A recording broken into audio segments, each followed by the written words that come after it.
Bonjour à toutes et à tous et bienvenue sur la Tribune des droits sociaux, votre émission consacrée aux droits sociaux. Aujourd'hui, nous abordons une thématique particulière qui concerne les travailleurs, à savoir le rôle des syndicats.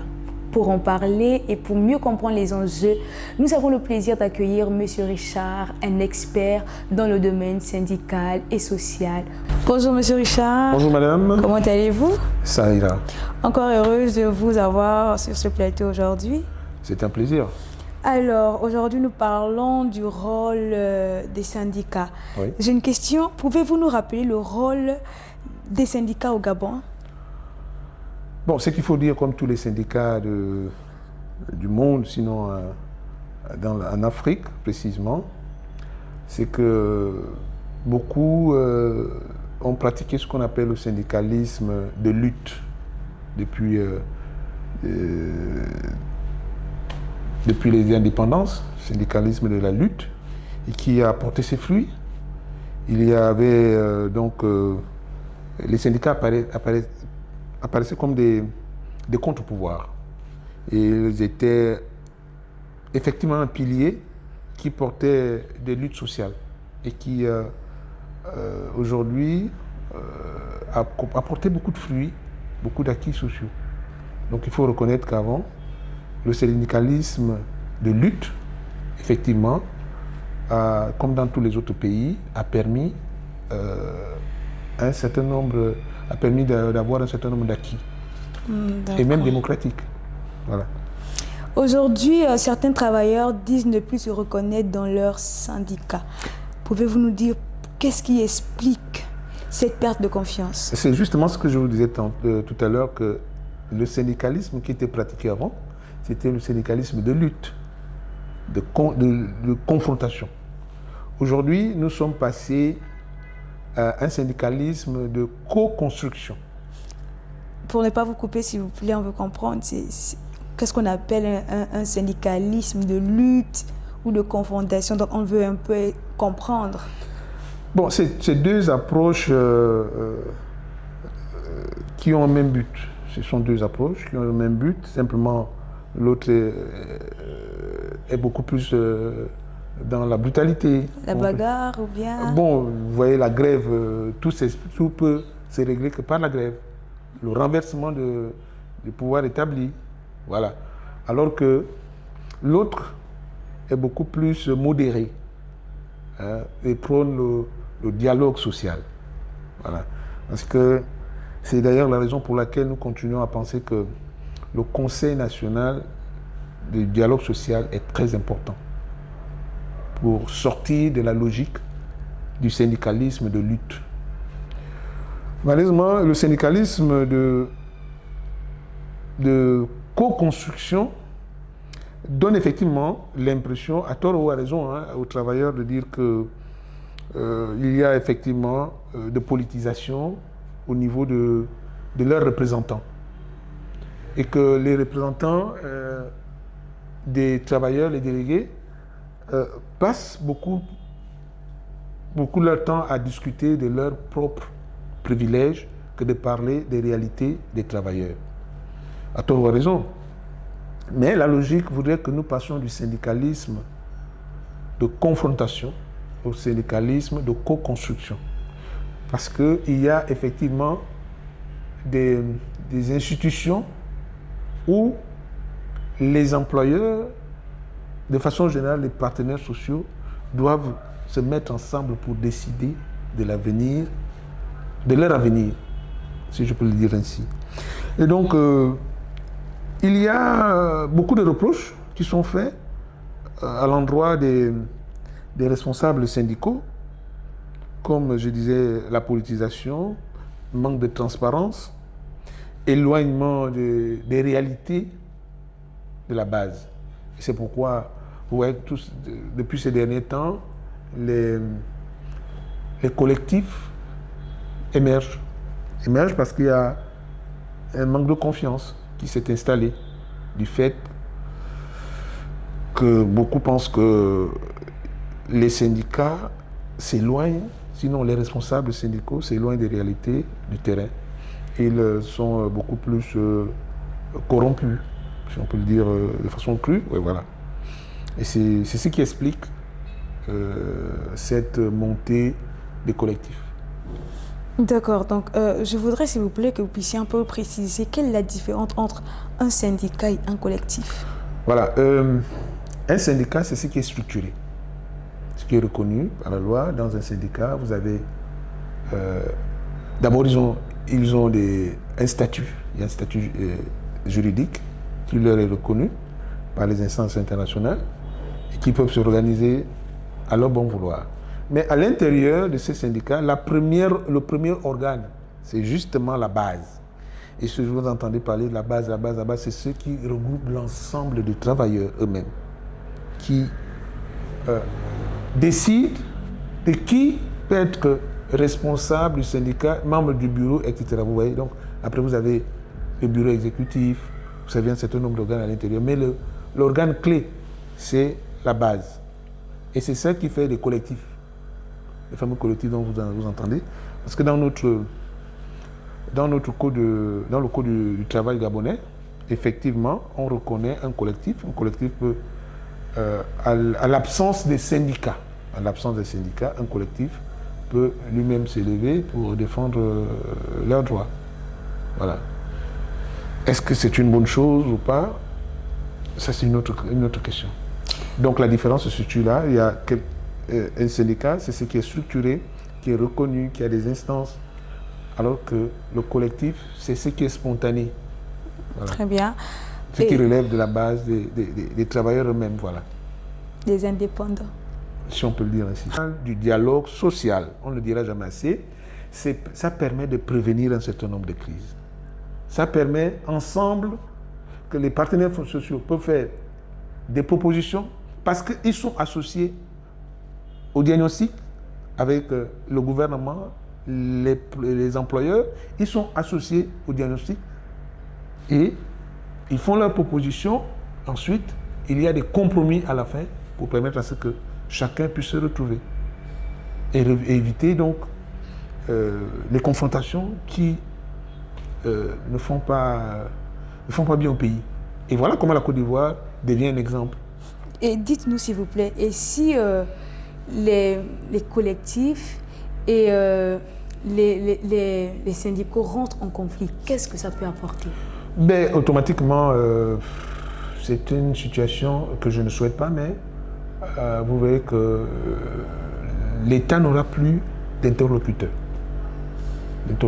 fiables. Parce que dans la logique des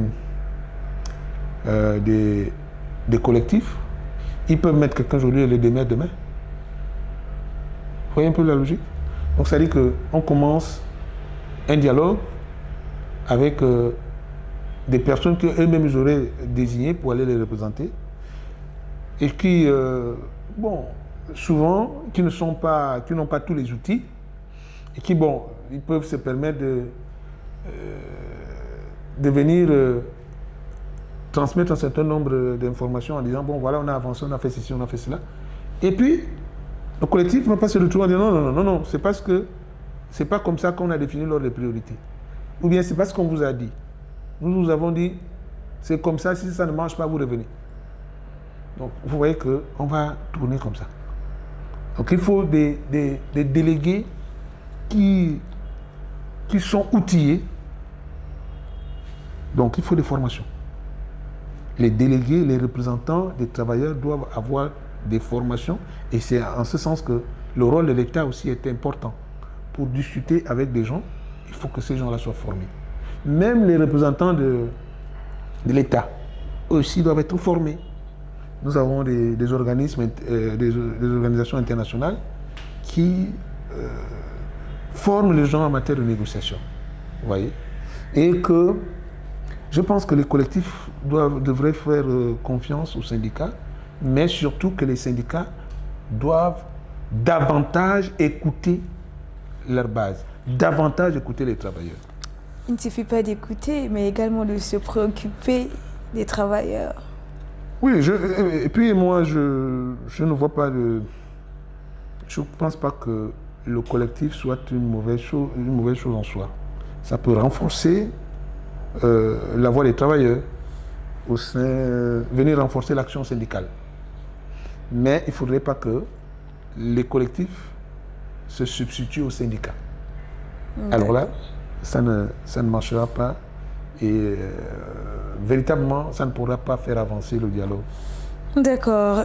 Étant expert dans le domaine, dites-nous un peu comment les jeunes de la génération actuelle perçoivent-elles les syndicats aujourd'hui?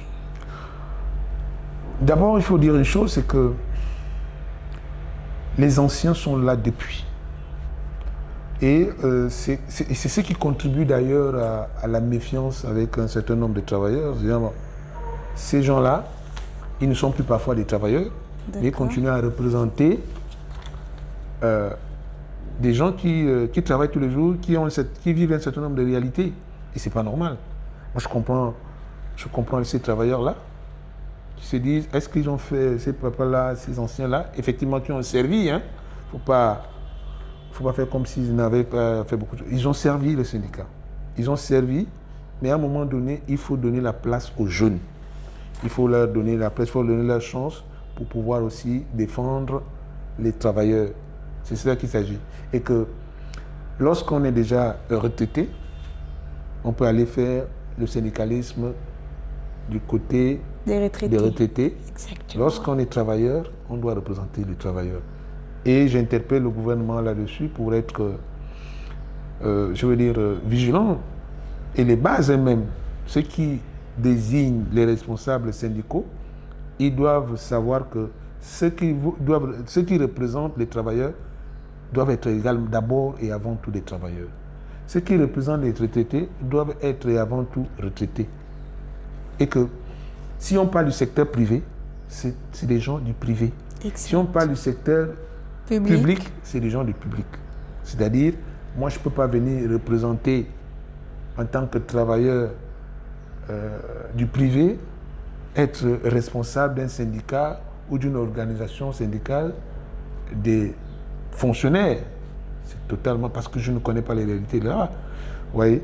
Et même les centrales syndicales, on doit pouvoir trouver à la tête des centrales syndicales des personnes qui sont effectivement du privé.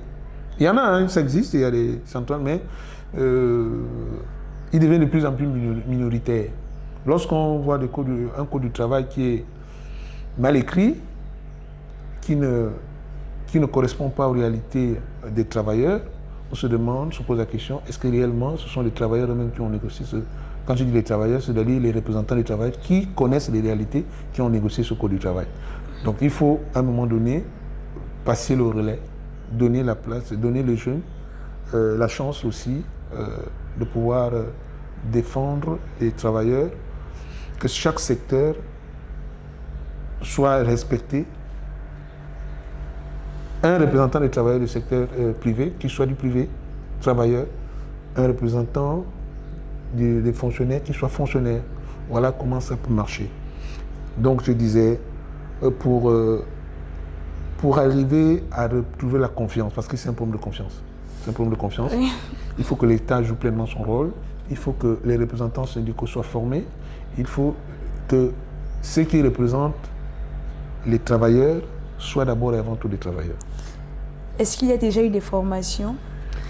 Il existe des organismes, comme je vous ai dit tout à l'heure, qui forment en matière de négociation. Vous avez l'OIT, qui forme en matière de négociation. Il faut que l'État investisse dans le capital dialogue social.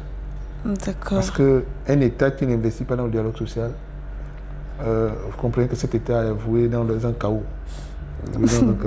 Après, on parle dans un chaos, et après on parle de politisation, de ceci, de cela. Parce qu'en réalité, on n'aurait pas investi. Je vous ai pris l'exemple de la Côte d'Ivoire. On n'en dirait jamais assez. La Côte d'Ivoire a mis un conseil national de dialogue social. Ça part de là. Et à partir de ce moment, l'État doit être vigilant sur les interlocuteurs. Pas que l'État s'immisce, mais au moins avoir, je veux dire quoi, permettre à ce que les organisations syndicales reflètent effectivement les différents secteurs. C'est très important. Et par ailleurs, que nous ayons la culture du syndicalisme de co-construction. Nous avons encore un gros Le progrès à faire. syndicalisme, ce n'est pas de la politique. Et même en politique, même si vous êtes des adversaires, non des ennemis, je crois, pour construire un pays. Et donc chez nous, nous essayons, en tant que fédération des syndicats des travailleurs, des pays membres de la CIPRES, nous essayons mieux de permettre à ce que les syndicats jouent leur rôle. Parce que nous abordons le secteur social, je veux dire la protection sociale. Donc ça couvre un peu un certain nombre de syndicats.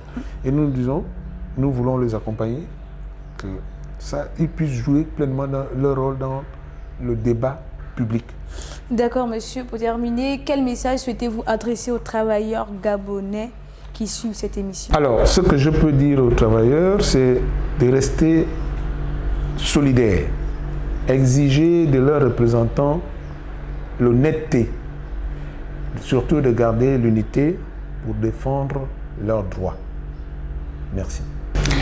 Merci beaucoup à M. Richard, merci à vous nos internautes et nous vous disons à bientôt pour le prochain numéro.